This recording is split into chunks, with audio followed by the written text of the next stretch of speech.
sound like pretty much like when you interviewed me and I told you it was lining for me to walk away. Yeah, we on to part 2. I think the camera stopped now. It's starting back up. Okay. Maximum storage time reached. Yep. Yeah. We went over 30 minutes. It stopped at 30. So yeah. Okay, and then so you ran with the tow truck, right? Mm-hmm. What happened with that? The towing business, like I said, man, the towing business was every day. It wasn't a day that went. Well, let me back that up. I wouldn't say a day. It wasn't a week that went by that I wasn't making money.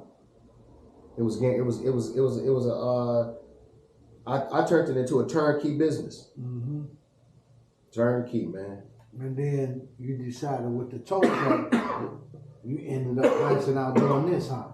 You just tied this in there. Right, because I started buying cars.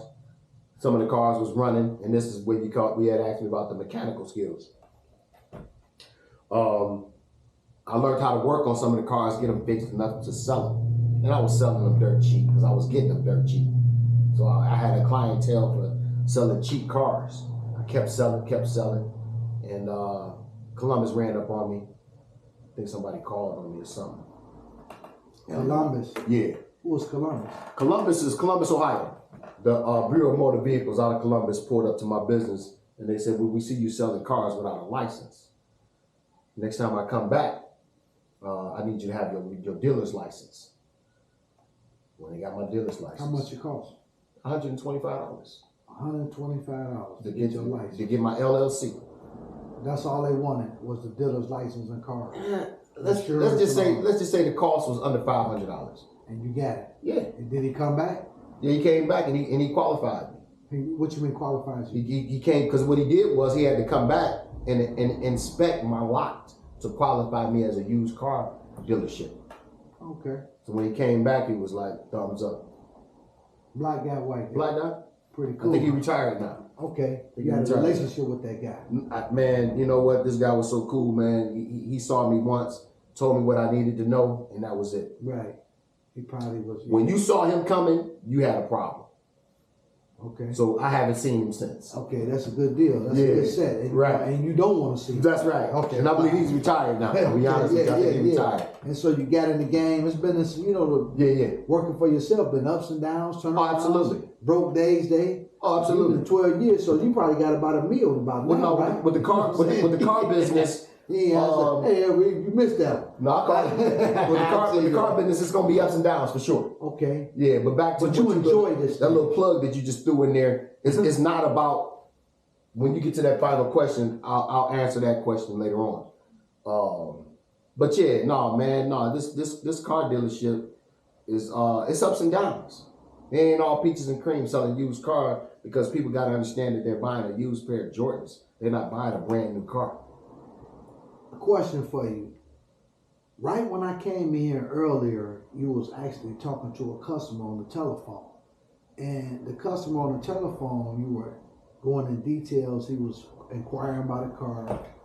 And you broke it down the conversation. And some of the conversation that I was ear hustling with had nothing to do actually about the car. You were actually giving him some information. You were talking to him. And some of the things that you said, and the guy seemed a little bit more confident and sure about like that he wanted to come up and see the car. So my question would be that you have a certain budget with cars and you like to give them, it seemed like you more into, to me you seemed like you was like the financial guy and telling this guy the steps to take in order to get the car. Can you tell me a little bit about that? Yeah. So that conversation, and I know where you was going with it. I think I'm gonna change my name to Free Game. Cause free game. Yeah, just free game. Cause I'm always dropping jewels, man. So when the little kid called, I could tell he was young, and he wanted to get financed.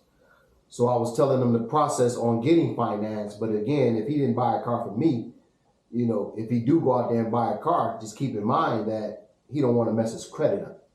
Because with this particular company that we have, you won't be able to get nothing on credit, not even a crayon. If you back up on this deal on buying a used car from us, or not for us, getting financed through this credit financing company that we go through. So I'm just giving him free game on how to move in the future with his future plans. So you tell me this. So the finance company that you have backing where y'all doing business with each other. Right. So if they get approved through that, then they can actually walk away with the car with a certain amount of money down and pay notes. That's right. Right. Look like you got some customers. That's out right there too. Not only that. Yeah. Yeah. So anyway. Yeah. So they get this information because the conversation that this guy had, you could tell that he been to a lot of car lots and ain't nobody talk to him about nothing. Okay. So you was telling him about that and stuff. So you enjoy what you do. Yeah, like I said, man, if somebody give me something, it's not gonna stay with me because I can't take it with me. Right. Okay. So I'm gonna give up free game all day. Okay. All right. Like who was that? Shantae, Roxanne Shantae. You talking about the singer? Yeah, the rapper. The original Roxanne Shantae. If me and you working at Big Lots and you tell me that you making $100 a week and I'm only making 80, I need to find out how you making $100 a week and I'm only making 80. So I'm about to go to the boss and say, hey, look, Ron just told me he's making $100. We doing the same work. I need my other $20. So I got to give up. I got to give up the game, man. I got to find out. So when the next person comes and they be making $50 a week, nah, man, you supposed to be making 100. We doing the same work. Right. So when Mel come in and he start, me and you started with 100.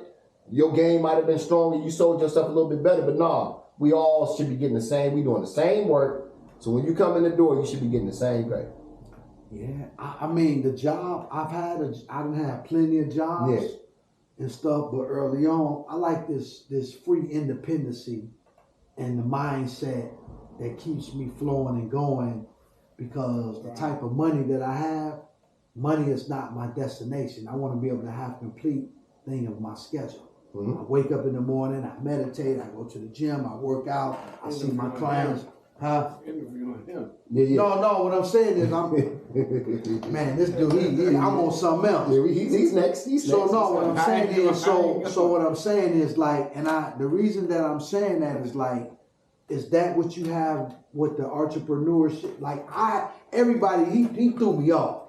What I was saying was, what the reason that I wanted to say, I was saying about that I like the entrepreneur of that. Mm-hmm. So tell me about what your definition of working for yourself allows you to do and what it brings out. Real simple. Yeah. Real simple.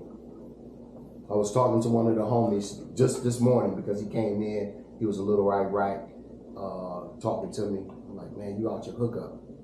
So as an entrepreneur, as anybody, every day you wake up to a new opportunity. That's it.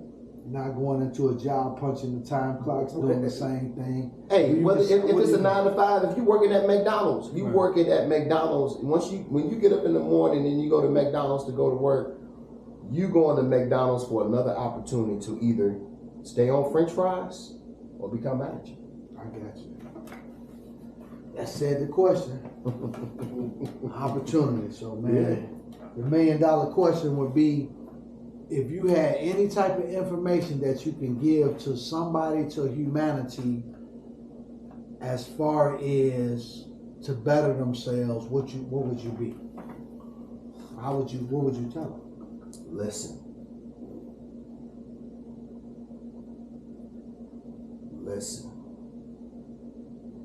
Listen to your peers. Listen to your surroundings. Be attentive to things that's around you. Listen. Because I think somebody told me when I was a kid, they was like, you so quiet, you look like you just be paying attention. You look like you just be observing everything. So, listen. Yeah. Stop talking so much sometimes. Sometimes you talk yourself into some trouble. You just sit back and listen sometimes. Shit, I might have to take that jewel to myself right now today. Shit, hey, look, it was an old saying. Many people can hear but can't listen. Right. You can hear what they said, but can you listen? That's a cold piece there, man. Yeah. Hey, man, so look here, man. I appreciate you. I'm going to wrap it up with that. Is that it? Yeah, that's it, bro. Yes, sir.